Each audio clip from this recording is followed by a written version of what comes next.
હંમેશ લોકોની વચ્ચે રહી છે। એટલા માટે મને નવાઈ લાગી કે કેટલાક આદિવાસી સમાજના મસીહાઓ થઈને અહીંયા આવે છે, ત્યારે મને નવાઈ લાગે છે કે વર્ષો સુધી ગણપતભાઈએ કામ કર્યું છે સરકારમાં, પણ આજે હું પણ કેબિનેટ મંત્રી તરીકે કામ કરું છું। અહીંયા નારાયણભાઈ રાઠવા, જસુભાઈ રાઠવા, ગીતાબેન રાઠવા, અભયસિંહભાઈ, જયંતિભાઈ રાઠવા, રાજેન્દ્રભાઈ રાઠવા, અમે કોઈ મસીહા નથી। અમને મસીહાનું બિરુદ જોઈતું પણ નથી। અમે એક સામાન્ય કાર્યકર્તા તરીકે લોકોના વચ્ચે રહેવાનું અમે પસંદ કરીએ છીએ। કે ખાલી સીઝન આવે અને લોકો વચ્ચે જવું એ અમારો સ્વભાવ નથી। સમજી ગયા ને?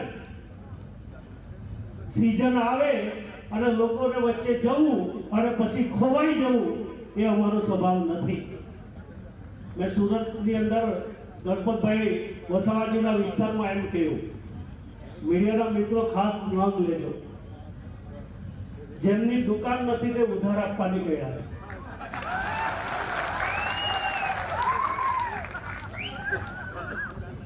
એમાંથી સમજી જાઓ ને। અને ગણપતભાઈ દિલ્હીને યાદ કરાવ્યું એટલે મેં ભૂલી જાઉં, ત્યાં દુકાનો બંધ થઈ ગઈ છે।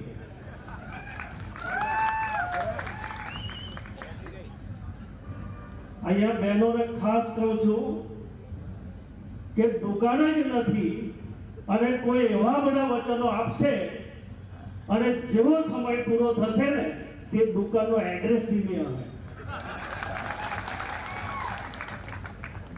પણ અહીંયા તો આ મંચ ઉપર સંગઠન પણ બેઠું છે અને સરકાર પણ તમારી વચ્ચે છે। અને જે બોલીશું તે તમારી વચ્ચે બોલીશું અને બોલેલું અમે પાડવાનું પણ તમારી વચ્ચે ખાતરી પણ આપીએ છીએ। ભાઈઓ બહેનો, ભારતીય જનતા પાર્ટી ગુજરાતની અંદર 30 વર્ષથી શાસન કરે છે। આ બધા વક્તાઓ બોલતા હતા ને, સાહેબ સ્કૂલ આવી, માધ્યમિક શાળાઓ આવી, કોલેજો આવી, GLRS આવી, EMRS આવી, એકલવ્ય આવી, મેડિકલ કોલેજ આવી, એન્જિનિયરિંગ કોલેજ આવી। એ રાતોરાત નથી આવી। નરેન્દ્રભાઈ મોદી સાહેબની 30 વર્ષની તપસ્યા ત્યારે ગામડા સુધી